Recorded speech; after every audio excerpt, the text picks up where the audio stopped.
Bonsoir à tous, bonjour ou bon après-midi, dépendamment d'où vous êtes connectés. C'est un plaisir de vous avoir avec nous, encore une fois, dépendamment d'où vous vous situez. Mais en tout cas, nous sommes ravis de vous avoir puisque nous avons près de 23 pays connectés cet après-midi pour nous ici au Canada. Et donc, d'habitude, nous organisons ces conférences du monde de demain pour nos abonnés afin de pouvoir les rencontrer. Nous les faisons en présentiel, mais nous avons décidé d'exporter ce concept sur la toile, sur l'Internet, étant donné que nous vivons dans une ère de technologie où l'information est très facilement accessible. Donc, encore une fois, bienvenue dans ce programme. Je me présente, je suis Bruno Duval, je suis un ministre de l'Église du Dieu vivant. Je vais vous introduire le sujet d'aujourd'hui. Mais avant cela, je voudrais vous rappeler ce que nous, au Monde de demain, nous faisons. Nous sommes donc une association qui produisons des médias. Nous avons une chaîne YouTube qui s'appelle Monde de demain, que certains d'entre vous connaissez déjà. Vous êtes peut-être déjà abonné à cette chaîne YouTube. Si ce n'est pas le cas, faites-nous plaisir d'aimer et de vous abonner à cette chaîne où nous avons des programmes que vous connaissez. Nous parlons donc de la vérité biblique, des enseignements du Christ qu'il nous a enseignés. Nous avons aussi une revue que nous produisons tous les 2 mois, bimensuelle, et qui a près de 600 000 abonnés à travers le monde.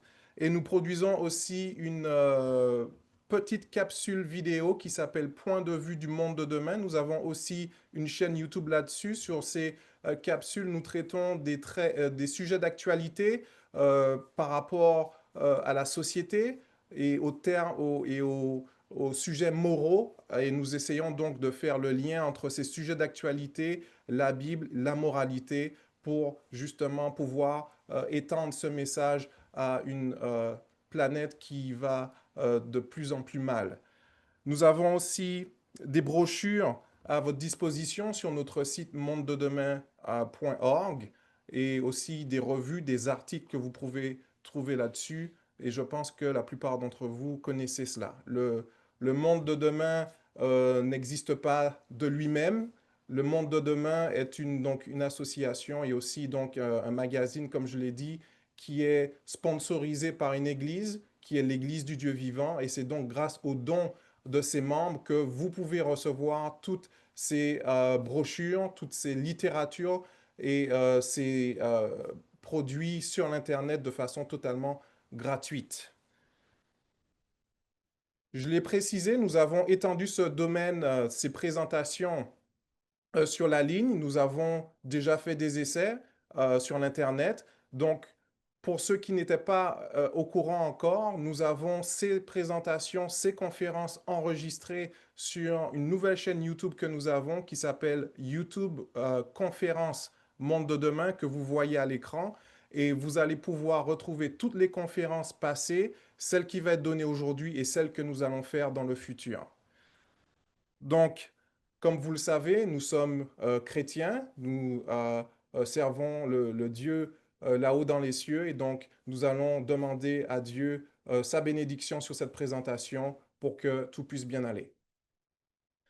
Père éternel, nous venons devant ta face, devant ton trône de grâce et de miséricorde pour te demander de bénir cette conférence afin que tu puisses éclairer ce qui va être dit, tant au niveau de l'entendement que de la parole, Seigneur, pour que tu puisses, à travers, par ton Saint-Esprit, Seigneur, donner l'entendement, la compréhension sur un sujet qui est vital, qui est capital, que tu as donné à ton Fils Jésus et que tu as donné à nous qui sommes présents dans ce 21e siècle, de pouvoir comprendre ces propos à propos de l'Église que tu as voulu fonder. Donc nous te demandons de bénir cette conférence, de bénir ce qui va être dit, de nous apporter ton entendement, ta sagesse et, et, ta, euh, et ta lumière pour que nous puissions comprendre qu'est-ce que tu as voulu établir pendant près de 2000 ans, Seigneur. Nous te demandons toutes ces choses. Nous te demandons de bénir la technologie, de faire en sorte que tout puisse bien se passer. Et nous remettons toutes ces choses entre tes mains et nous te prions par le nom de ton Fils Jésus-Christ. Amen. Donc, vous le savez, la conférence d'aujourd'hui va traiter des caractéristiques de l'Église fondée par Jésus-Christ. Et je vais donc vous introduire le présentateur du jour, Monsieur Étienne Duval.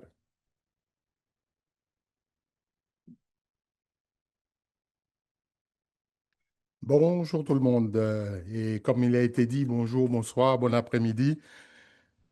Avant de commencer avec le texte de cette émission, je voudrais juste, comme ça a été dit et précisé, nous sommes présents dans 23 pays maintenant, aujourd'hui. Ça va de l'Europe à l'Afrique, l'océan Indien, l'océan Pacifique. Mais nous ne serions pas ici aujourd'hui à vous parler ou à nous écouter sans le travail d'un homme que j'ai personnellement connu et à qui je voudrais quand même rendre 2 secondes d'hommage. Il s'agit de M. Dibar Apartian, que Dieu a puissamment utilisé depuis près de 70 ans, qui nous a quittés depuis une quinzaine d'années, certes, mais il a labouré, planté, semé et nous continuons à travailler dans son travail en quelque sorte. Nous avançons dans son travail. Certains d'entre vous l'ont connu, d'autres pas. Mais c'est vraiment un hommage que je tenais à lui rendre. Il n'avait pas cette technologie à l'époque et vraiment nous sommes heureux de pouvoir être chez vous là ce soir. Vous êtes notamment à La Réunion, il est 20 heures. Nous ici au Canada, il est midi. Vous voyez, cette technologie, elle n'était pas présente il y a quelque temps et nous sommes heureux vraiment de pouvoir l'utiliser. Donc, le sujet que nous allons aborder aujourd'hui est une réponse aux maintes questions que se posent nos abonnés, notamment quand ils constatent que nos enseignements diffèrent de ce qui est traditionnellement dispensé. Et les questions qu'ils se posent ou qu'ils peuvent se poser, ou que vous vous posez aussi peut-être, c'est pourquoi tant d'églises avec tant d'enseignements différents? Tellement d'églises, comment choisir? Après aussi, on peut se demander, dois-je fréquenter une église? Fréquenter celle de mon choix? Quelle voie de vie suivre? Aussi la question de savoir où est cette voie de vie. Est-ce que la Bible, qui a été écrite il y a près de 2000 ans pour ce qui est du Nouveau Testament et encore 2000 ans de plus pour l'Ancien Testament, est-ce qu'elle contient des enseignements qui seraient applicables encore aujourd'hui? Est-ce qu'elle est d'actualité, cette Bible? Et ce sont vraiment des questions légitimes. D'autres se posent la question de savoir s'il y a une révélation progressive pour adapter en quelque sorte les enseignements dans le siècle dans lequel ils vivaient. Pour répondre à cette question, il y a une révélation, il y a, pardon, une déclaration de Jude, le demi-frère du Christ, qui nous donne un principe clé.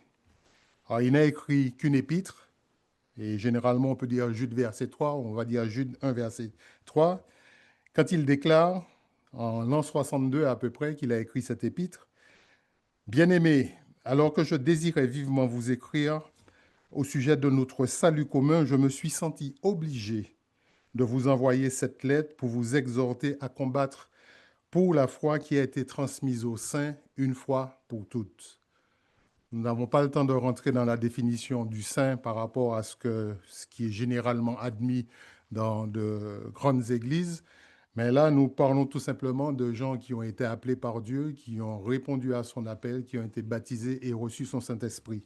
Mais ça fera l'objet certainement d'autres conférences.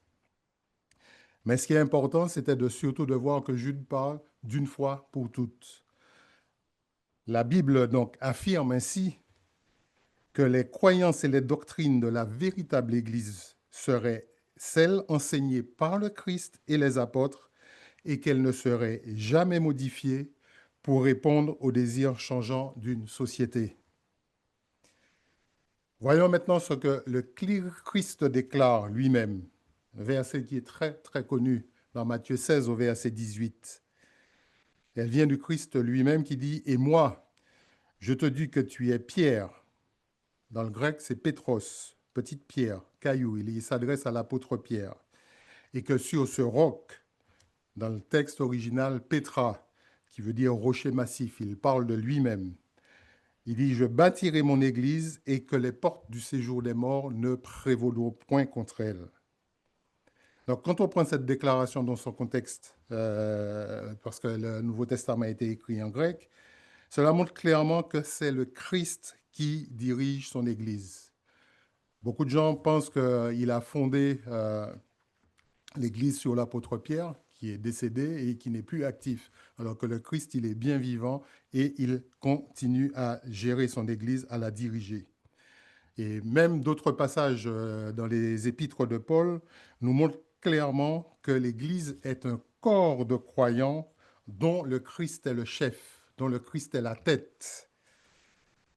Si vous reportez ou notez simplement Colossiens 1, verset 18, en parlant de Jésus-Christ, il nous a dit « Il est la tête du corps de l'Église ». Tout comme Éphésiens 5 au verset 23, Éphésiens 5 au verset 23, où il nous a dit que le Christ est le chef de l'Église qui est son corps et dont il est le sauveur. Donc, clairement, le Christ a bâti son Église et il la dirige.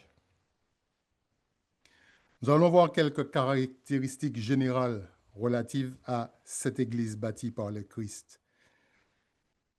Une de ses missions, et ça c'est très important, était de préserver la vérité. Dans sa lettre à Timothée, dans 1 Timothée 3, au verset 15, l'apôtre Paul dit « Mais si je tarde, tu sauras comment il faut se conduire dans la maison de Dieu, qui est l'Église du Dieu vivant, la colonne et l'appui de la vérité. » C'est un mot très important dans la Bible, la vérité. Le Christ a dit à ses disciples, à son Père, « Ta parole est la vérité. » Donc il fonde son Église sur la vérité. Une autre caractéristique, c'est que cette véritable Église devait être unifiée dans ses croyances.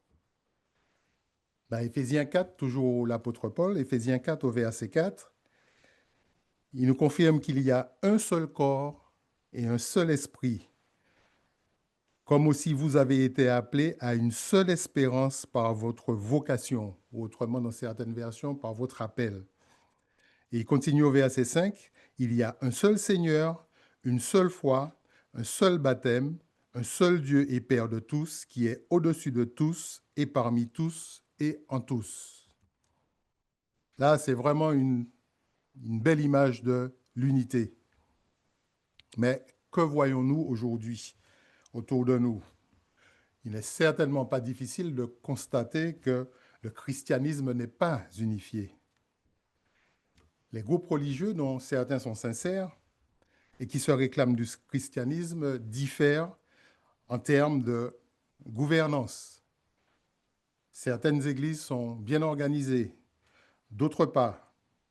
En termes d'objectifs, il y en a qui veulent absolument convertir les gens. D'autres le font malheureusement pour de l'argent. Et aussi en termes de doctrine, il y a énormément de différences. En ce qui concerne le jour de culte, samedi ou dimanche, la nature de Dieu. Dieu est-il une trinité, une dualité, une entité unique? La nature même du Christ aussi. Est-il de toute éternité? A-t-il été créé? Et nous savons pour cela une conférence archivée, ça vous a été mentionné dans les annonces. Nous avons cette chaîne YouTube où vous pourrez retrouver la conférence archivée de M. Jean-Math, qui était Jésus-Christ avant sa naissance humaine. Il y a aussi des différences doctrinales sur les jours saints. Nous voyons des jours mentionnés dans la Bible et on ne retrouve pas ces noms, ces fêtes, dans les fêtes qui sont traditionnellement observées dans la chrétienté globale, on dira. Donc des fêtes bibliques qui diffèrent des fêtes traditionnelles.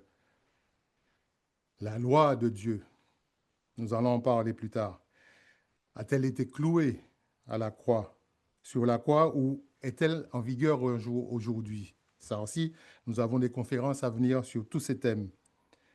Le but de la vie, l'homme a-t-il été créé?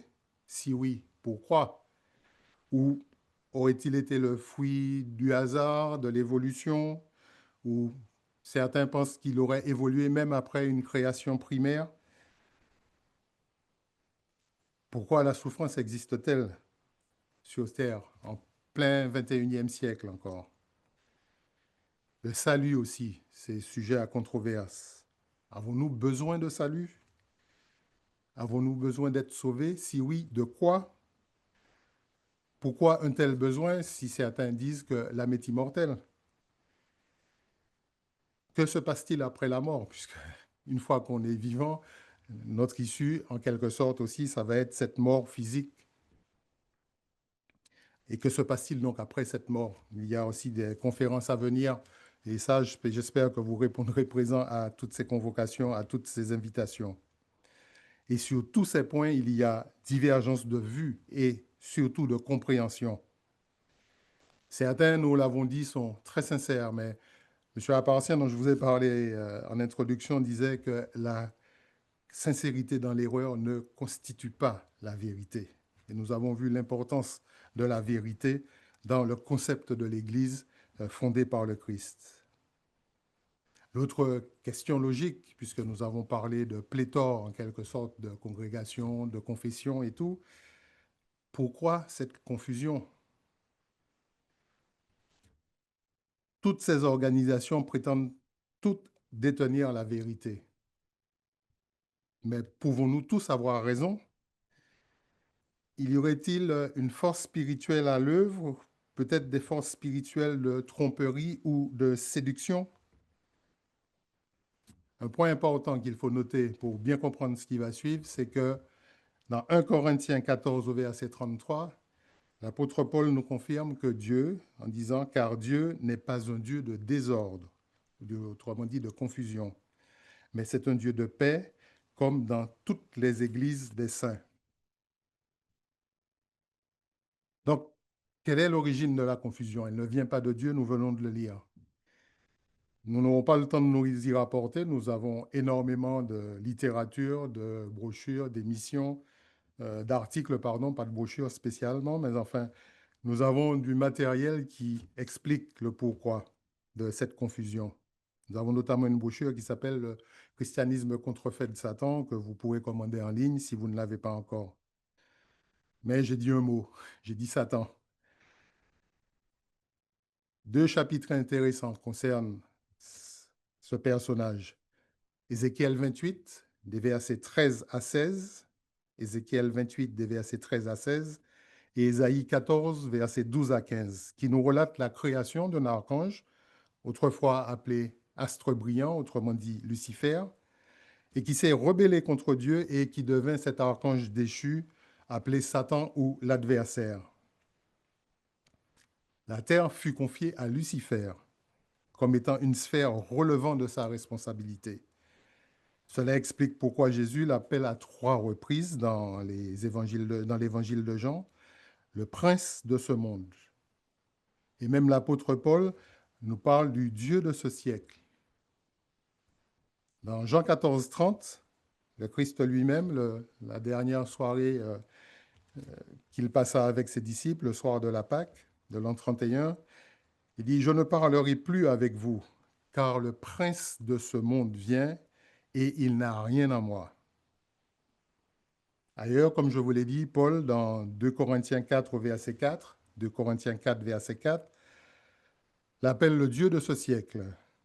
Et dans Éphésiens 2 au verset 2, il est le prince de la puissance de l'air. Mais heureusement, c'est vrai, quand on sait qu'il y a de la souffrance, qu'il y a de la séduction, qu'il y a de la tromperie, quand il y a tout ce désordre et tout ce chaos qui nous entoure, et nous savons qu'il en est l'auteur, ces activités cesseront en temps et en heure. Et c'est ce que le Christ nous dit dans Jean 16 au verset 11, il nous dit « car le prince de ce monde est jugé ». D'autres versets, toujours de l'apôtre Jean, notamment dans le livre de l'Apocalypse, chapitre 20, au verset 3, on nous parle de la mise à l'écart de Satan dès le début du millénium, pendant tout ce millénium, et aussi après le millénium au verset 10. Apocalypse, donc, notez le verset chapitre 20, versets 3 et 10, que vous pouvez revoir tranquillement chez vous. Mais avant cette mise à l'écart, une de ses activités est de séduire les gens. C'est ce que nous déclare Jean dans Apocalypse 12 au verset 9. Apocalypse 12 au verset 9. Mais il fut précipité, le serpent ancien, appelé le diable et Satan, celui qui séduit toute la terre. Il fut précipité sur la terre et ses anges, ce qu'on appelle les démons aussi, furent précipités avec lui. Donc ce travail de séduction, il le fait à temps plein. Il ne se fatigue pas, il ne dort pas comme nous, et nous sommes sujets à ces attaques comme des ondes en quelque sorte de radio qui peuvent pénétrer notre cerveau, et bien sûr c'est à nous de les rejeter. Mais les apôtres déjà à l'époque ont mis en garde contre la tromperie, ce qu'on pourrait appeler la vérité pervertie. Regardez ce que Paul écrit vers l'an 49, 18 ans donc après la mort et la résurrection du Christ. L'Église était, on va dire, toute jeune.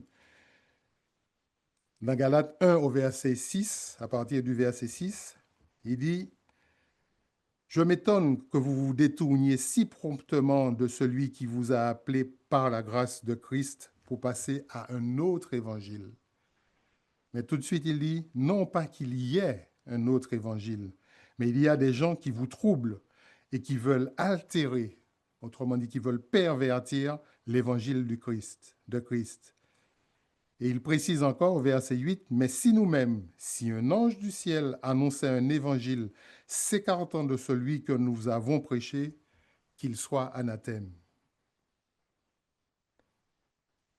Ça, c'est une mise en garde contre la tromperie, au sens large du terme. Mais il y a aussi une tromperie qui pourrait venir, il y a une mise en garde contre la fausse religion, où il nous est demandé de tester les choses, d'examiner les enseignements et les doctrines à la lumière de la Bible. C'est ce que Paul dit dans 1 Thessaloniciens 5 au verset 21.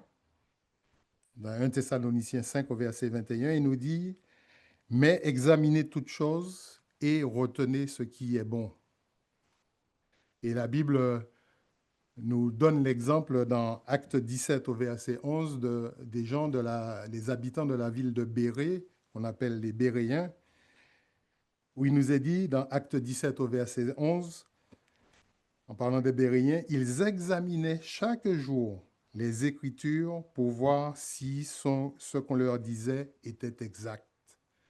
Donc nous avons ce travail à faire en tant que chrétiens, de vérifier les enseignements que nous pouvons rencontrer, soit sur Internet, et là maintenant c'est vraiment la porte ouverte à toute espèce d'enseignement sur ce média qui est très utilisé. Rassurez-vous, l'adversaire l'utilise aussi et il trompe encore beaucoup de gens.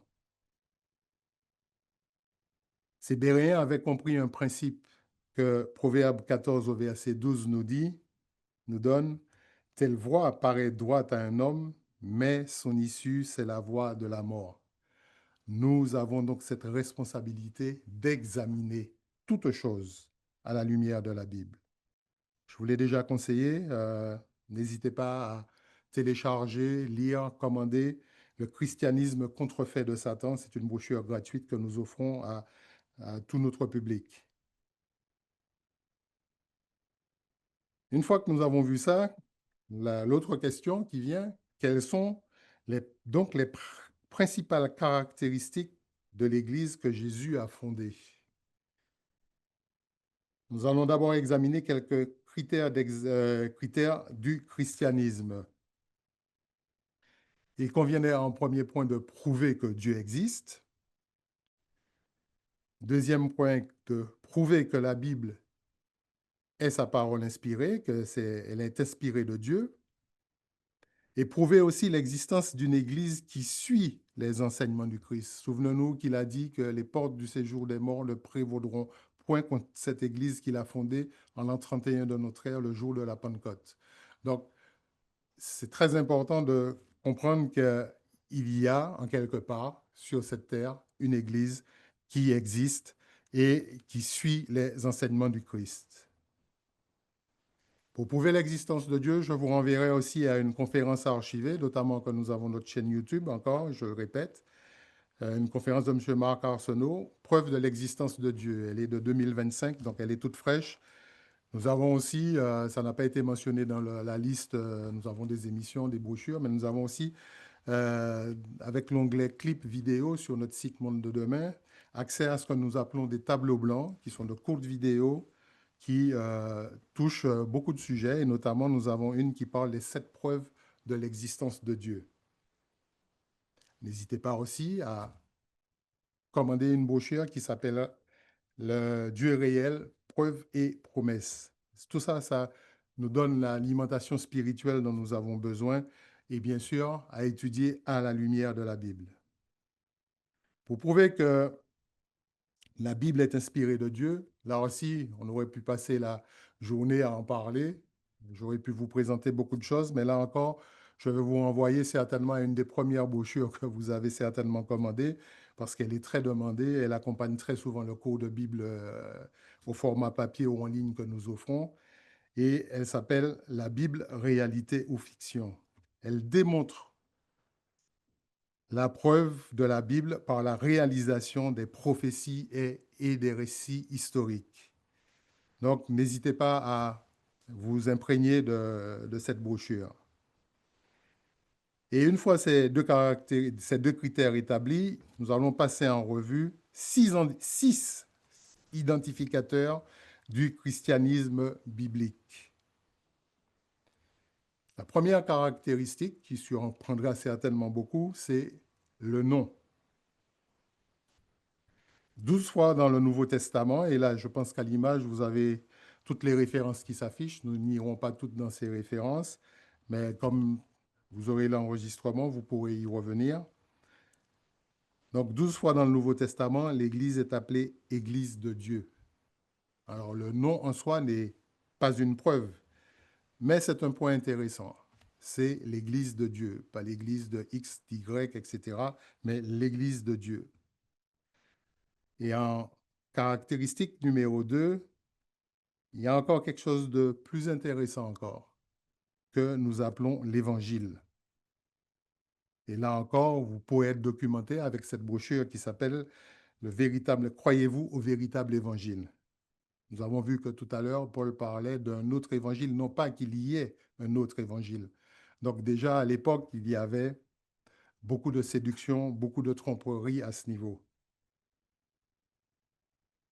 Mais qu'est-ce que l'évangile? Quel est le message de l'évangile? Si vous interrogez 10 représentants de 10 églises différentes, vous obtiendrez certainement 10 définitions différentes. Pourtant, la Bible est très claire à ce sujet. L'évangile du royaume du Christ est la bonne nouvelle du pardon de nos péchés par le sacrifice de Jésus et du royaume et du gouvernement de Dieu bientôt à venir. C'est vraiment une définition très simple que l'on voit dans la Bible. Et cet évangile du royaume du Christ nous révèle les moyens par lesquels Dieu nous qualifie pour devenir des membres dirigeants de son royaume. C'est vraiment le but de notre vie. Et là, je veux me faire encore le VRP des brochures avec cette brochure qui s'appelle Quel est le but de la vie? Vraiment, ce sont des points intéressants. Prenez le temps de réfléchir, de lire, d'étudier, de faire comme les Béréens, d'aller avec votre Bible, avec les écrits, les vidéos, les tableaux blancs, tout ce que nous produisons et vérifier par vous-même. Voyons quelques passages justement qui parlent de cet évangile. Dans Matthieu 24, 14, le Christ lui-même, qui a été questionné sur son second avènement, si vous regardez dans les versets 1 à 3, il répond à ses disciples en leur disant que cette bonne nouvelle du royaume sera prêchée dans le monde entier pour servir de témoignage à toutes les nations, alors viendra la fin.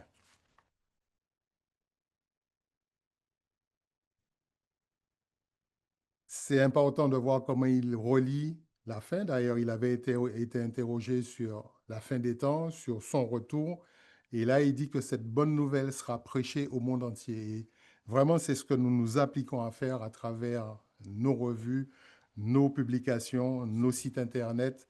Les choses ont beaucoup évolué depuis toutes ces années et nous utilisons effectivement cette technologie pour toucher un maximum de personnes, pour servir de témoignage. Tout à l'heure, nous avons dit qu'il y en a qui voulaient absolument convertir les gens.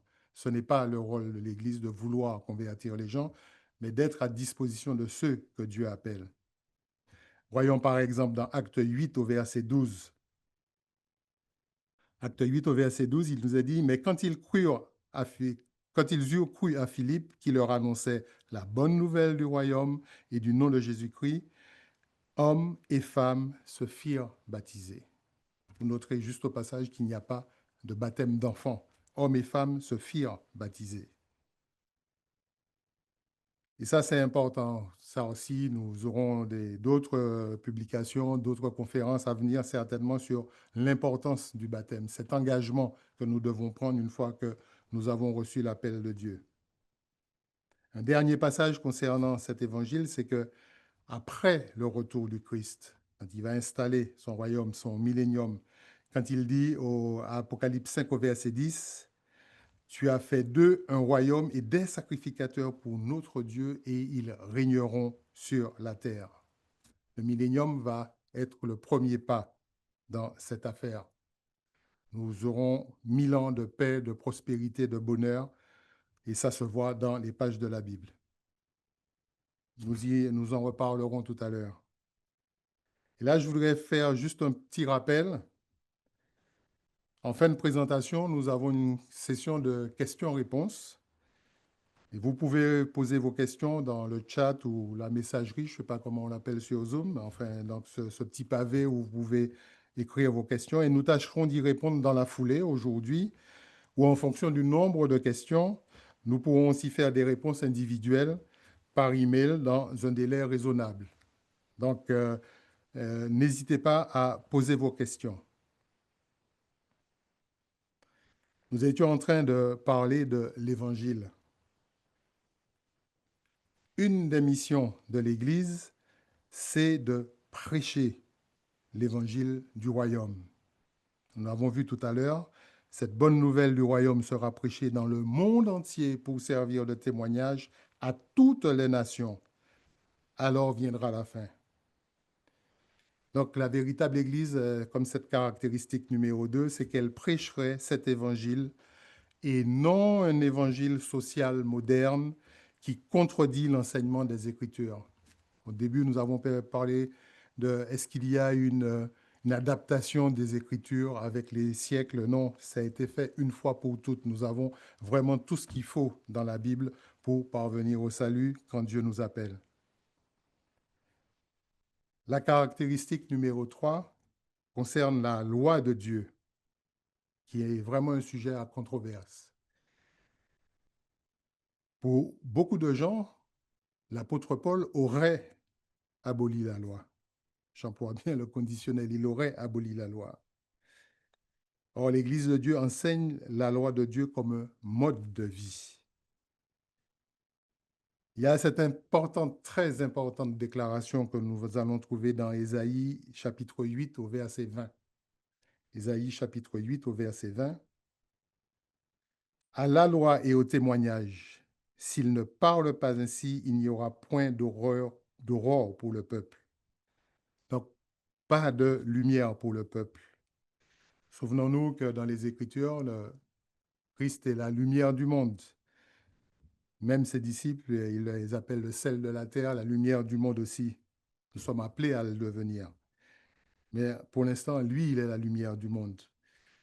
Et si cette lumière n'est pas en eux, en ces gens qui prêchent un autre évangile notamment, ça veut dire que le Christ ne travaille pas avec eux et que nous n'avons pas à les écouter, nous n'avons pas à les suivre. Et ça, donc, Ésaïe l'avait déjà annoncé avec ce verset dans le chapitre 8 au verset 20. À la loi et au témoignage, s'il ne parle pas ainsi, il n'y aura point d'aurore pour le peuple. Nous avons aussi parlé en introduction de l'Ancien Testament qui remonte à près de 4000 ans pour certains passages en tout cas. Et voyons ce que Paul dit au jeune Timothée dans 2 Timothée 3 au verset 15.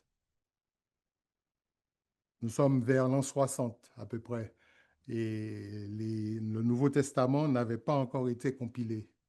Et Paul déclare à Timothée, dès ton enfance, tu connais les saintes lettres qui peuvent te rendre sage à salut par la foi en Jésus.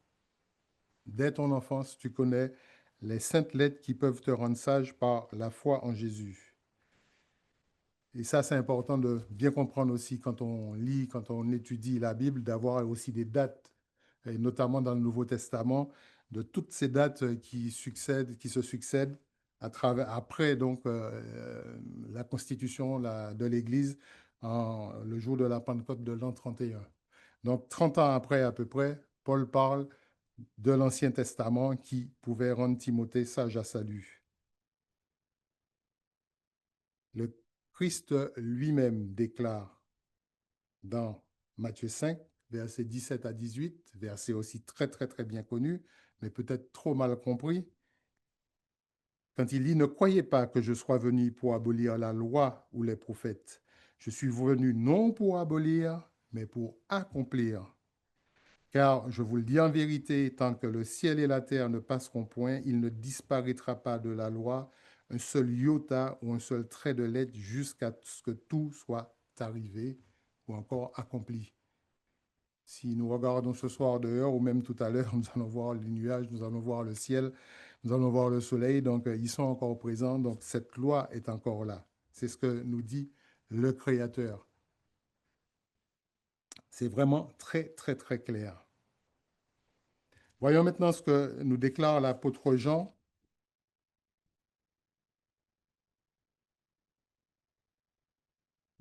60 ans après la résurrection. Vous savez que Jean était le dernier à écrire, donc il a écrit dans les années 90. Et dans son épître, sa première épître, il dit 1 Jean 2, versets 3 à 6. Il dit, si nous gardons ses commandements, nous savons par cela que nous l'avons connu. Celui qui dit je l'ai connu et qui ne garde pas ses commandements est un menteur et la vérité n'est point en lui. Mais l'amour de Dieu est véritablement parfait en celui qui garde sa parole. Par cela, nous savons que nous sommes en lui. Celui qui dit qu'il demeure en lui doit aussi marcher comme il a marché lui-même. C'est une déclaration très, très, très importante. Jean nous dit que nous devons marcher comme le Christ a marché. Et si vous allez dans Jean 15 au verset 10, Jean 15 au verset 10, toujours dans cette dernière soirée de la veille de sa crucifixion, il dit à ses disciples, si vous gardez mes commandements, vous demeurerez dans mon amour, de même que j'ai gardé les commandements de mon Père et que je demeure. Et c'est important de comprendre que ça a été écrit 60 ans après la crucifixion. Et nous sommes toujours dans ces années 90, et toujours avec l'apôtre Jean qui va lui-même dans 1 Jean 3 au verset 4, nous définir ce que c'est que le péché. Il va définir le péché par rapport à la loi. Et c'est un verset qui est tellement clair qu'il ne demande pas de faire des études de théologie. Quiconque pratique le péché transgresse la loi. Et le péché est la transgression de la loi. Important aussi de comprendre que Paul, l'apôtre Paul, vers l'an 57, il affirmait déjà, dans Romains 4, verset 15, Romains 4, verset 15, là où il n'y a point de loi, il n'y a point non plus de transgression. On ne peut pas vous accuser d'avoir transgressé quelque chose qui n'existe pas. Mais posons-nous la question, le péché existe-t-il encore de nos jours? Je pense que tout le monde comprendra que c'est un grand oui quand on voit tout ce qu'il y a autour de nous. Alors, si le péché existe, alors la loi existe. Parce que le péché, c'est la transgression de cette loi divine. Et c'est la transition toute trouvée pour parler de cet apôtre qui aurait, toujours au conditionnel, selon certains, aboli la loi. A-t-il aboli la loi, Paul? Entre 56 et 59, donc 25 à 28 ans après la résurrection, j'aime toujours donner un petit peu ces repères temporels pour qu'on voit quand même l'évolution des choses. Il est devant le gouverneur Félix, dans Acte 24 au verset 14, et il lui dit, je t'avoue bien que je sers le Dieu de mes pères selon la voie qu'ils appellent une secte, croyant tout ce qui est écrit dans la loi et les prophètes. Il avait près de 30 ans après la crucifixion. S'il avait dû changer quelque chose, il aurait eu largement le temps de le faire. Et là, non, il dit qu'il croit tout ce qui est écrit dans la loi et les prophètes. En l'an 57, dans Romains 2 au verset 13, le même apôtre Paul nous dit, ce ne sont pas en effet ceux qui écoutent la loi qui sont justes devant Dieu, mais ce sont ceux qui la mettent en pratique qui seront justifiés. C'est vrai que nous comprenons que la loi en elle-même ne nous sauve pas. Seulement le sang du Christ le peut quand nous implorons le pardon. Mais ne pas transgresser la loi, c'est une condition pour obtenir ce pardon. Ne pas la transgresser. Et toujours le même apôtre Paul, en 55 à peu près, dans 1 Corinthiens 7 au verset 19, et nous rappelons aussi que les Corinthiens, les Éphésiens, c'était pas des Juifs d'origine. Ils étaient d'origine gentille ou païenne. Ce sont des gens qui ont été convertis parce que Paul avait ce ministère pour les gentils, en quelque sorte, pour les païens, alors que Pierre s'occupait davantage des Juifs et des Israélites. Donc, il dit dans 1 Corinthiens 7 au verset 19, la circoncision n'est rien, l'incirconcision n'est rien, mais l'observation des commandements de Dieu est tout. Ce sont des phrases tellement simples qui parlent d'elles-mêmes. Et vraiment, comment dire, qu'un homme qui fait de telles déclarations a aboli la loi. Sans loi, nous le savons, et nous l'avons certainement vu à droite, à gauche, c'est le chaos, c'est la désolation. Et c'est vraiment important de voir encore que toujours Paul nous déclare dans Romains 7 au verset 12, la loi donc est sainte et le commandement est saint, juste et bon. Vraiment, ce sont des versets capitaux. On ne peut pas prouver qu'un homme qui fait de telles déclarations ait pu abolir la loi. En caractéristique numéro 4, nous l'avons évoqué un petit peu tout à l'heure dans les divergences un petit peu, c'est que l'Église de Jésus garderait ses jours saints. Dans la Bible, nous l'avons dit et nous le voyons que Dieu a défini des jours saints pour ceux qui l'appellent. Et s'ils sont observés aujourd'hui, ces jours saints, c'est qu'ils révèlent le plan de Dieu pour l'homme. Et chacune de ces fêtes représente une étape importante dans le plan de Dieu pour l'humanité. Nous trouvons ces jours saints décrits dans Lévitique 23, versets 1 à 2, quand il nous est dit, l'Éternel parla à Moïse et dit, parle aux enfants d'Israël et tu leur diras, les fêtes de l'Éternel que vous célébrerez seront de saintes convocations. Voici quelles sont mes fêtes. Et là, vous avez noté qu'il s'agit des fêtes de l'Éternel, qu'il parle de mes fêtes, donc de ses fêtes à lui. Il ne parle pas des Juifs ou des Israélites. Et on trouve ces fêtes mentionnées et observées tant dans l'Ancien que dans le Nouveau Testament. Les jours saints de Dieu que vous avez pu voir au fil de vos lectures, on parle de la Pâque. Elle représente le sacrifice de notre Seigneur et Sauveur Jésus-Christ pour le prix de notre salut. Notre Créateur qui a laissé sa divinité pour venir dans cette chair et mourir à notre place. Nous avons aussi les jours des pains sans levain, que nous trouvons aussi dans les Écritures, tant dans l'Ancien que dans le Nouveau Testament. C'est la période où le chrétien cherche à éliminer le péché de sa vie pour se rappeler le danger du péché et la nécessité de l'éliminer. Et qui plus est, elle vient en réponse du sacrifice de la Pâque. Sinon, le Christ serait certainement mort en vain si nous n'étions pas capables de rendre cette réponse. Nous savons que le péché cause la mort et qu'il est venu payer cette amende à notre place. La fête des semaines ou Pentecôte, c'est notre contrat avec Dieu à travers le baptême dont nous avons parlé tout à l'heure et la réception du Saint-Esprit pour être capable de mener cette vie de lutte permanente contre le péché, contre notre nature humaine, contre la société autour de nous, contre notre adversaire qui ne dort pas, qui ne sommeille pas, comme on l'a dit tout à l'heure. La fête des trompettes, elle représente le retour du Christ et l'établissement de son royaume. Le jour des expiations, c'est la mise à l'écart de Satan.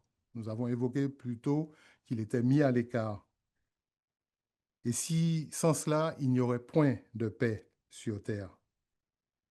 Il est jugé et la sentence va tomber, il sera mis à l'écart, hors d'état de nuire en quelque sorte. La fête des tabernacles représente ces 1000 ans de paix, de bonheur, de prospérité, et on l'appelle aussi le millénium. On en a parlé très rapidement. Et puis, il y a une fête qui est, je pense, la plus méconnue de un peu tout le monde, c'est le dernier grand jour qui suit immédiatement la fête des tabernacles. Il y a 7 jours de fête des tabernacles et vous verrez dans la Bible le 8e jour. Donc, ça veut dire que c'est le lendemain du dernier jour de la fête des tabernacles.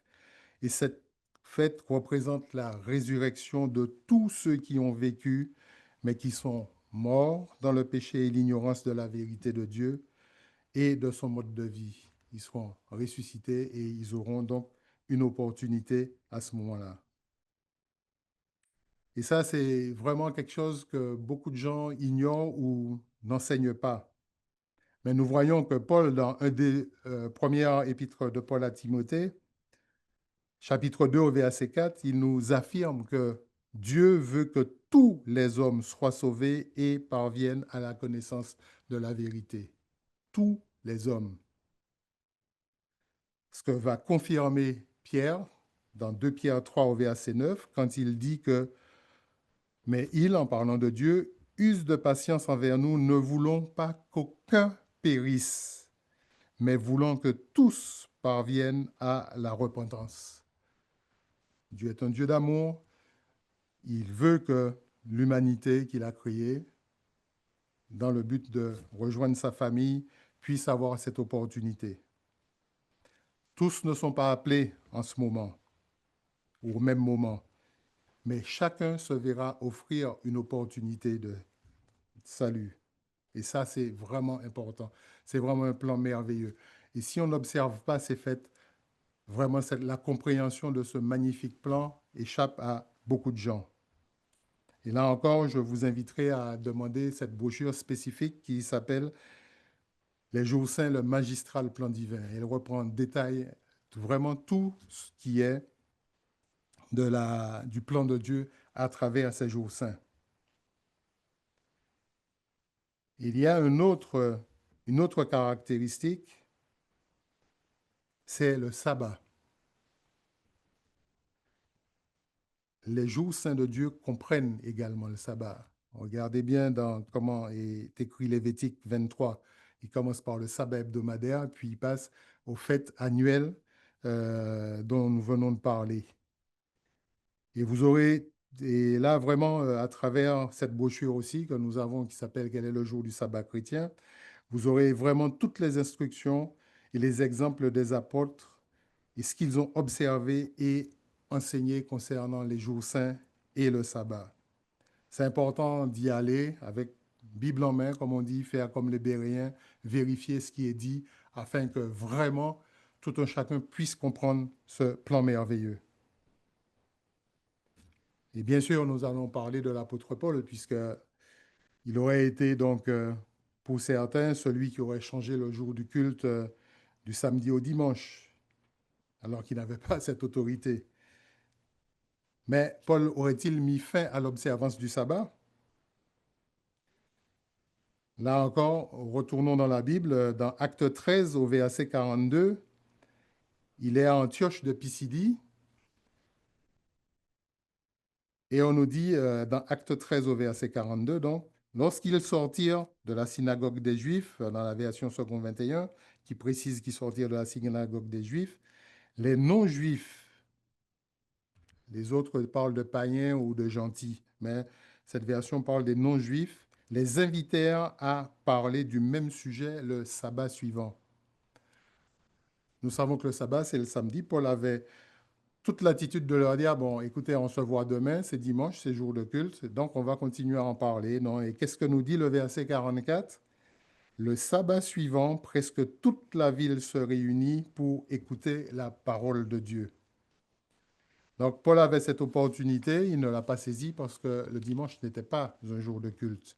Et nous voyons que le sabbat suivant, juifs et païens ou non-juifs vinrent, ou grecs dans certaines versions, vinrent écouter la parole de Dieu. Un autre passage, toujours sur le même sujet, Paul est à Thessalonique et à Corinthe. Donc, dans Acte 17, au verset 1 à 2, il nous est dit que Paul et Silas passèrent par Amphipolis et Apollonie et ils arrivèrent à Thessalonique, où les Juifs avaient une synagogue. Paul y entra selon sa coutume. Pendant 3 sabbats, il discuta avec eux d'après les Écritures. Alors, vous me direz que Paul était juif et que ceux qui étaient dans la synagogue étaient certainement juifs, certes, mais dans Acte 18 au verset 4, on nous dit que Paul discourait dans la synagogue chaque sabbat et il persuadait juifs et grecs. Le terme grec veut dire non-juifs, païens, etc., mais c'est des gens qui étaient en voie de conversion, qui s'intéressaient bien sûr à ce que disait Paul, ce qu'enseignait Paul.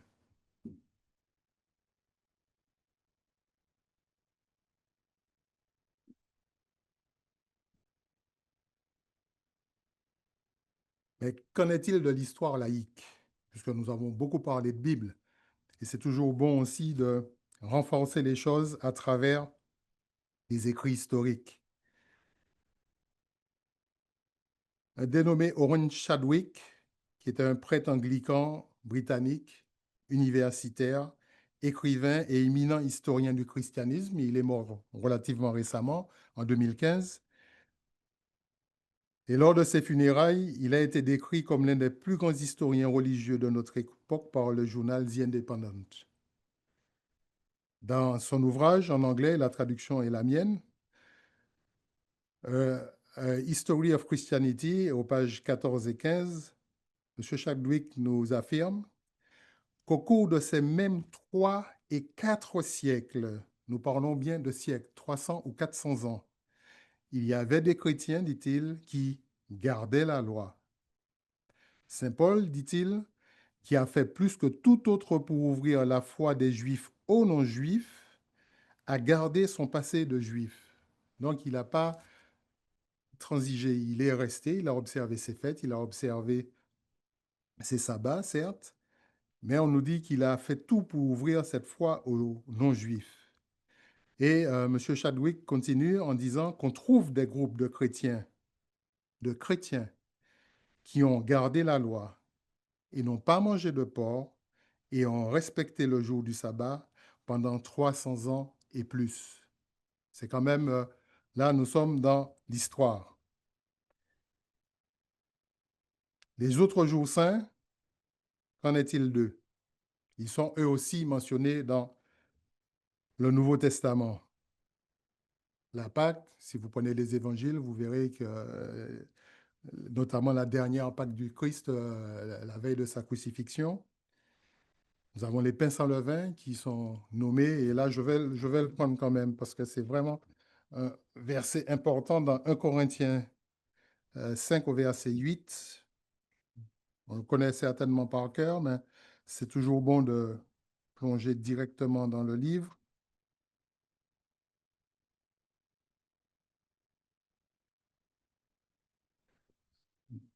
Je vais prendre le verset 6 en quelque sorte. Le contexte, vous le comprendrez aisément en lisant le début de l'histoire au début du chapitre 5. Mais là, Paul dit à ses Corinthiens, on le rappelle qu'ils ne sont pas juifs d'origine, mais qui sont convertis. Il dit au verset 6, c'est bien à tort que vous vous glorifiez. Ne savez-vous pas qu'un peu de levain fait lever toute la pâte?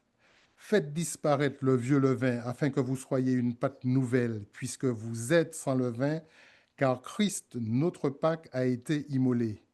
Et le verset 8 où je voulais en venir, célébrons donc la fête non avec du vieux levain, non avec un levain de malice et de méchanceté, mais avec des pains sans levain, de la pureté et de la vérité. Et là, Paul mentionnait la fête des pains sans levain, clairement. Nous sommes dans les années 50 et quelques après euh, la crucifixion et la résurrection du Christ. La fête des semaines, la Pentecôte, elle est aussi mentionnée, où il se dit qu'il doit se hâter d'être à Jérusalem pour la Pentecôte. Le jour des expiations, lui aussi, est mentionné. Et tout cela, vous retrouvez toutes ces informations dans cette brochure, Les Jours saints, le magistral plan divin. Donc, le christianisme originel enseigne que les jours saints seront observés dans l'avenir. Nous allons dans Ésaïe 66, versets 22 à 23. Ésaïe 66, versets 22 à 23. Car comme les nouveaux cieux et la nouvelle terre que je vais créer subsisteront devant moi, dit l'Éternel, ainsi subsisteront votre postérité et votre nom. À chaque nouvelle lune, à chaque sabbat, toute chair viendra m'adorer, dit l'Éternel. Là, nous sommes dans le futur. Nous sommes là avec les nouveaux cieux, la nouvelle terre, comme il dit. Mais il parle déjà de cette époque donc, du millénium où les choses seront le sabbat. Et là, la nouvelle lune dont il est question là, quand on regarde bien dans les versions anglaises, il s'agit de la seule fête qui tombe à une nouvelle lune systématiquement, qui est la fête des trompettes vers le mois de septembre-octobre et qui représente le retour du Christ. Donc c'est important de comprendre qu'à chaque fête des trompettes ou à chaque sabbat, toute chair viendra m'adorer. Notez aussi Zacharie 14 au verset 16. Et tout le chapitre de Zacharie est vraiment impressionnant. Là, on voit le retour du Christ. On voit que Jérusalem est prise. On voit que le Christ pose ses pieds sur la montagne des Oliviers au verset 4. Au verset 9, il nous est dit qu'il sera roi de toute la terre. Et au verset 16, il nous parle de toutes les nations qui seront venues contre Jérusalem, qui auront à observer la fête des tabernacles. Il nomme des puissances comme l'Égypte. Si la nation d'Égypte ne vient pas m'adorer, la pluie ne tombera pas sur elle. C'est vraiment des chapitres importants de comprendre que dans l'avenir, ces fêtes seront observées. Et elles le sont encore aujourd'hui. Il n'y aurait pas eu de coupure entre leur institution et le retour du Christ. Et qu'en est-il de l'histoire religieuse? 60 ans après le concile de Nicée, nous avons Jean Chrysostome, qui est un évêque catholique, qui était en poste à Constantinople, qui est devenu Istanbul, et qui, vers fin 386, donc 60 ans après le concile de Nicée, écrivait dans l'Homélie contre les Juifs. Il en a écrit 8. Le titre officiel, et là j'ai pu retrouver le texte sur Internet, Adversus Judaeonos. Excusez mon latin, Judaeos. Mais surtout que c'est une homélie contre les Juifs. Et Jean Chrysostome vraiment pousse comme un cri de colère. Mais que faire? Une autre maladie, la plus grave qui se puisse imaginer, demande tous nos soins, dit-il. Il faut lui appliquer le remède de nos instructions. Il s'agit d'une maladie qui affecte le corps même de l'Église. Il faut la guérir avant tout. Et plus loin, il continue. Mais quelle est cette maladie? Et là, il avoue, les fêtes de ces malheureux juifs vont arriver. Fêtes continuelles, incessantes, les trompettes, les tabernacles, les jeûnes, et beaucoup de ceux qui font avec nous, dit-il, une même société, qui disent avoir les mêmes sentiments que nous, assistent à ces fêtes. Les uns vont les voir, d'autres même y prennent part et observent les jeûnes judaïques. Et c'est vraiment cette sentence à la fin de cette tirade, quand il dit, c'est cette coutume perverse dont je veux délivrer l'Église maintenant. Autrement dit, cet évêque s'insurgeait contre le fait que des gens observent les fêtes bibliques, des trompettes, des tabernacles, des expiations, la Pâque, toutes ces fêtes qui sont, comme je l'ai dit, nommées tant dans l'Ancien que dans le Nouveau Testament. Elles ont été instituées par notre Créateur. Elles étaient encore célébrées par les chrétiens fidèles 60 ans après le concile de Nicée. Ça rejoint un peu ce que disait M. Owen Chadwick. 300 ans après, 400 ans après, il y avait des chrétiens qui observaient toutes ces fêtes. Enfin, la caractéristique numéro 6, c'est un gouvernement théocratique. Certains vont prétendre que la forme de gouvernement de l'Église n'est pas importante, mais il est extrêmement important que soit enseigné et pratiqué dans l'Église le même type de gouvernement qui sera enseigné et administré dans le royaume du Christ à venir. Ce n'est pas simplement un gouvernement du haut vers le bas, mais une approche de dirigeant-serviteur dans la manière de l'administrer. Nous serons au service des gens. Tu as fait d'eux des rois et des sacrificateurs. Et ils régneront sur la terre. Nous l'avons lu dans Apocalypse 5 au verset 10. Et nous voyons un exemple dans Éphésiens 4, où Paul dit qu'il a donné, à partir du verset 11, il a donné les uns comme apôtres, les autres comme prophètes, les autres comme évangélistes, les autres comme pasteurs et docteurs, pour le perfectionnement des saints, dont on a parlé au tout début, en vue de l'œuvre du ministère et de l'édification du corps de Christ, l'Église. Et en s'adressant à Tite, dans Tite 1, verset 5, Paul lui dit, « Je t'ai laissé en Crète afin que tu mettes en ordre ce qui reste à régler et que selon mes instructions, tu établisses des anciens dans chaque ville. » Là, nous voyons cette hiérarchie. Paul lui donne des instructions, il lui demande de mettre en ordre, sachant que Dieu, c'est un Dieu d'ordre, nous l'avons vu au tout début aussi, et il lui demandait d'établir des anciens, donc qui ont des gens en responsabilité sur les congrégations dans chaque ville. Quand on a un gouvernement théocratique, il n'y a pas d'apôtres, de prophètes, d'évangélistes, de pasteurs, de docteurs autoproclamés comme on le voit partout de nos jours. On ne retrouve pas ça dans la véritable Église de Dieu. Il y a vraiment ce gouvernement théocratique. Enfin, pour résumer tout cela, l'Église fondée par Jésus présente des caractéristiques claires. Elle a existé en permanence depuis sa formation, sa fondation en l'an 31. Elle a souvent été persécutée, on n'a pas eu le temps d'en parler. Le Christ lui-même l'appelle un petit troupeau dans Luc 12 au verset 32. Notez-le, c'est important aussi. Ce n'est pas une église avec pignon sur rue.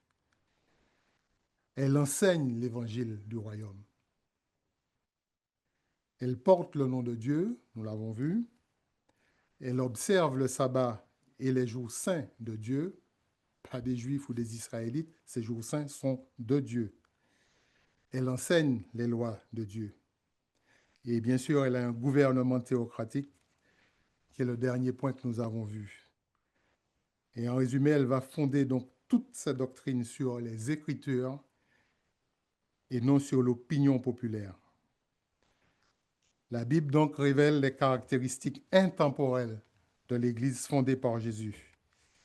Et un choix s'offre à nous, suivre les traditions des hommes ou suivre les instructions de Dieu dans sa parole. La réponse nous revient.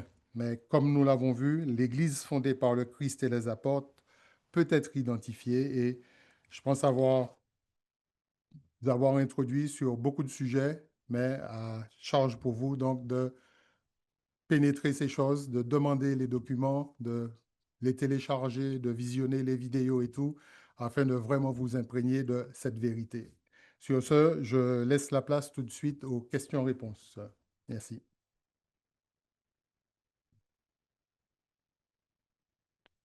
Alors, bonjour tout le monde. Je me présente, Marc Arsenault. Je suis un des autres ministres de l'Église du Dieu vivant ici au Canada. Et j'aimerais prendre juste quelques instants pour répondre à quelques questions qui nous sont parvenues pendant la conférence. Donc, la première était euh, qui va nous amener dans la vérité? Est-ce que les gens à travers le monde vont pouvoir venir à la vérité tôt ou tard? La réponse est oui, parce que le Christ nous a donné un plan qui nous est révélé justement par les jours saints, dont M. Duval a parlé. Et donc, on peut voir aussi, il va y avoir une autre conférence qui va se faire, qui va être présentée le 12 et 13 juillet, qui va justement aborder cette question. Donc, je vous encourage à vous joindre à nous. Mais si vous vous reportez entre autres dans Apocalypse 20 et vous avez versets 11 et 12, il y a une conversation ou un texte ici donné par l'apôtre Jean qui nous dit que il va y avoir une deuxième résurrection. Donc, je n'aborde pas aujourd'hui tout le sujet des résurrections, étant donné que c'est la conférence du 12 et 13 juillet.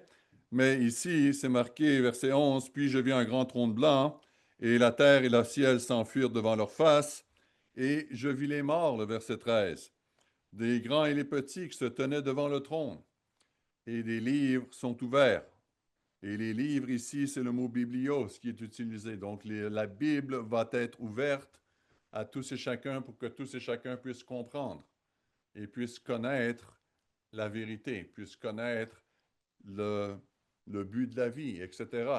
Donc, tous et chacun auront l'opportunité de pouvoir connaître Dieu et de pouvoir répondre à cet appel.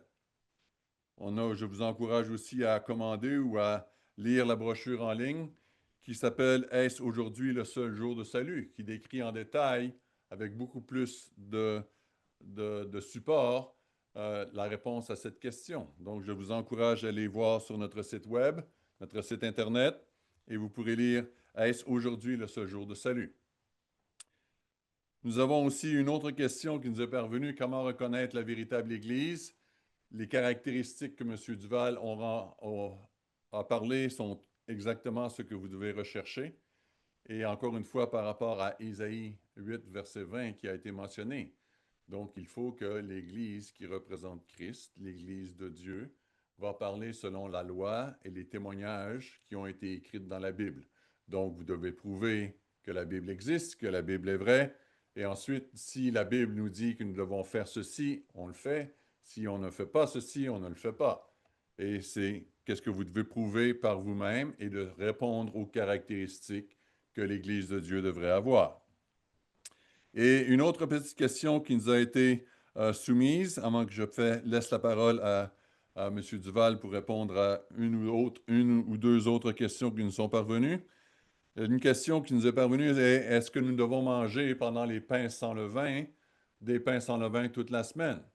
Et la réponse à cette question est oui. Et la Bible nous donne des indications claires à plusieurs endroits, mais je vais n'en prendre qu'une seule. Si vous reportez à Deutéronome 16, versets 3 et 4, il nous est dit pendant la fête des pains sans levain, verset 3, « Pendant la fête, tu ne mangeras pas de pain levé, mais tu mangeras 7 jours des pains sans levain, du pain d'affliction, car c'est avec précipitation que tu es sorti. » Il parle ici aux anciens d'Israël, mais qui sont sortis du pays d'Égypte. Et ainsi que tu te souviennes toute ta vie que tu es sorti du pays d'Égypte. Et le verset 4, « On ne verra point chez toi de pain de levain dans toute l'étendue de ton pays pendant 7 jours. » Donc, c'est un des versets que l'on peut utiliser qui nous permet de montrer que Dieu, pendant la fête des pains sans levain, nous demande de sortir le pain levé de nos maisons et pendant 7 jours de manger des pains sans levain. Et aujourd'hui, évidemment, on ne se rappelle pas notre sortie d'Égypte physique, mais on se rappelle, pour nous qui sommes appelés par Dieu, notre sortie de l'Égypte spirituelle, donc de sortir du péché, de vivre une autre voie de vie et quelque chose que la Bible nous demande de faire. Donc, ce sont les 3 questions que je voulais prendre le temps de répondre rapidement. Et je vais laisser la place maintenant à M. Bruno Duval pour compléter les questions et fermer la conférence.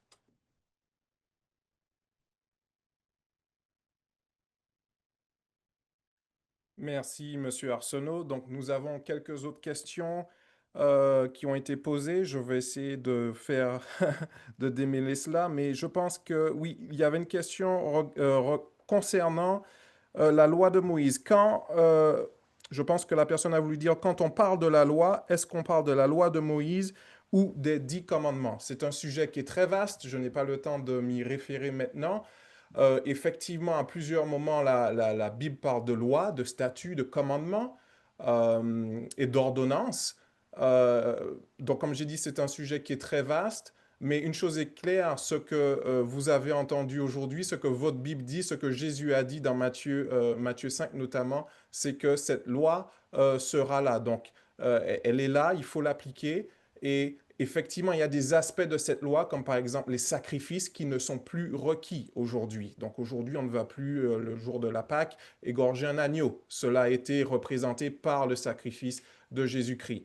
Donc je voulais juste vous donner un petit élément de réponse, maintenir un peu le suspense parce que le 9 novembre, et peut-être une autre date encore, nous ne savons pas, mais en tout cas le 9 novembre, nous allons avoir une conférence qui va parler justement de la loi, à savoir si elle est toujours là, si elle a été abolie. Et dans cette conférence, nous allons pouvoir entrer beaucoup plus en détail avec ce sujet et le développer de façon beaucoup plus précise. Donc je vous invite au 9 novembre à regarder cette conférence. Nous allons, au fur et à mesure que nous allons nous rapprocher de la date, nous allons confirmer les heures dépendamment des différentes régions dans le monde dans lesquelles vous êtes. Si vous avez d'autres questions, n'hésitez pas à nous les envoyer à info arrobase ou bien à commercial, dépendamment où vous êtes. Info à commercial ou arrobase mondedemain.org. Donc, vous allez pouvoir nous envoyer des questions. Si nous n'avons pas pu y répondre aujourd'hui, nous allons nous assurer de vous faire parvenir une réponse claire et détaillée. Et s'il y a une conférence qui va répondre à ces questions, nous vous invitons, nous allons peut-être pas tout donner, mais nous allons quand même donner des éléments, mais nous allons vous inviter à vous présenter à la conférence qui va avoir lieu dans les mois à venir. Donc, pour clôturer la conférence, s'il n'y a pas d'autres questions, alors je vais simplement mentionner que vous pouvez demander de la littérature. Nous avons parlé de beaucoup de brochures parce que c'est un sujet assez vaste qui touche différents aspects. Nous avons parlé du sabbat, nous avons parlé des fêtes de Dieu, nous avons parlé de l'Église que le Christ a fondée. Donc nous avons différentes brochures qui peuvent répondre à ces questions de façon un peu plus précise. Et donc, si vous voulez commander de la littérature et que vous nous regardez depuis l'Europe, encore une fois, vous pouvez utiliser l'adresse courriel ou l'adresse email que je viens de donner, info@commercialmondedemain.org. Cela va s'afficher dans quelques instants à vos écrans au niveau de la slide 50 ou 51. Donc, info@commercialmondedemain.org. Si vous êtes en Afrique, vous pouvez aussi utiliser cette adresse courriel info@commercialmondedemain.org. Et si vous avez des questions aussi et que vous souhaitez envoyer un message par texte ou par WhatsApp, nous avons ici un numéro de téléphone que vous pouvez utiliser. C'est le 32 475 27 68 21. Donc, je pense que vous l'avez à l'écran en ce moment. Donc, si vous êtes en Afrique et que vous voulez utiliser WhatsApp, il s'agit de 32 475 27 68 21.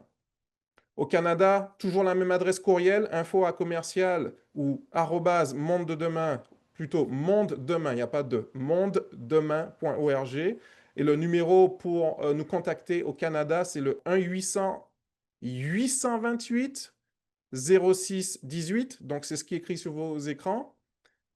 Et aux Antilles-Guyane, même adresse courriel, info-monde-de-demain.org et le numéro de téléphone pour joindre les responsables dans la région est le 06 96 800 701. 06 96 800 701 pour toute demande de littérature, de brochures, etc. Et aussi d'éventuelles visites si vous êtes intéressé à savoir un peu plus. Donc, la partie questions-réponses a déjà été faite.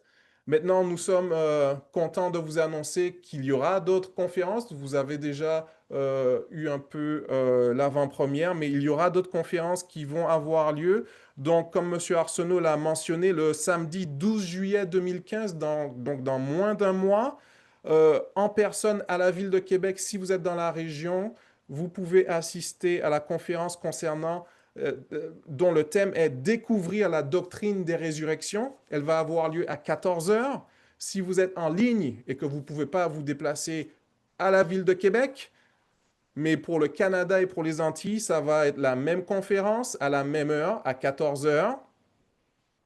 Et cette conférence va être reprise pour ceux qui sont en Europe et pour ceux qui sont en Afrique le lendemain, le dimanche 13 juillet 2025. Donc, dépendamment de la région du pays où vous êtes, les heures diffèrent. Donc, si vous êtes dans la région de Dakar à Lomé, l'heure va être 16 heures. Si vous êtes dans la région de Kinshasa à Douala, ça va être 17 heures. 18 heures si vous êtes de Paris à Kigali. 19 heures pour Antananarivo et 20 heures si vous habitez la Réunion jusqu'à l'île Maurice. Donc ça va être la prochaine conférence concernant les doctrines des résurrections. Nous avons une autre conférence aussi qui va avoir lieu le vendredi 22 août 2025. Elle va être en ligne exclusivement. Donc, si vous êtes au Canada et aux Antilles, vous avez la possibilité de vous connecter à cette réunion qui aura lieu à 19h30, donc heure du Canada et des Antilles. Et la même conférence va être redonnée le dimanche 24 août pour l'Europe et l'Afrique avec les mêmes horaires. 16h de Dakar à Lomé, 17h heure locale Kinshasa à Douala, 18h Paris à Kigali, 19h Antananarivo et 20h heure locale à La Réunion et à l'île Maurice. Une autre conférence sur l'agenda, samedi 14 septembre 2025. Si vous êtes en Europe et en Afrique, il y aura la conférence concernant la véritable histoire de la création. Aussi, ne manquez pas cette conférence. En Afrique, en tout cas de Dakar à Lomé, l'heure locale là-bas sera à 15 heures. 16 heures de Kinshasa à Douala. 17 heures pour Paris et Kigali. 18 heures Antananarivo. Et les régions de la Réunion à l'île Maurice, cette conférence aura lieu à 19 heures.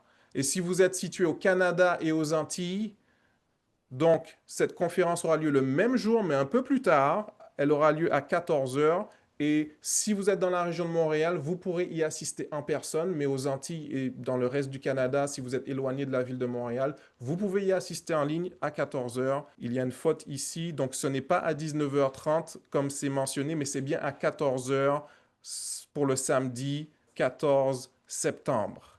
Donc, nous vous remercions pour votre participation et nous espérons que ces informations vous ont été utiles et nous espérons vous revoir lors de prochaines conférences. Bonne soirée et bonne nuit.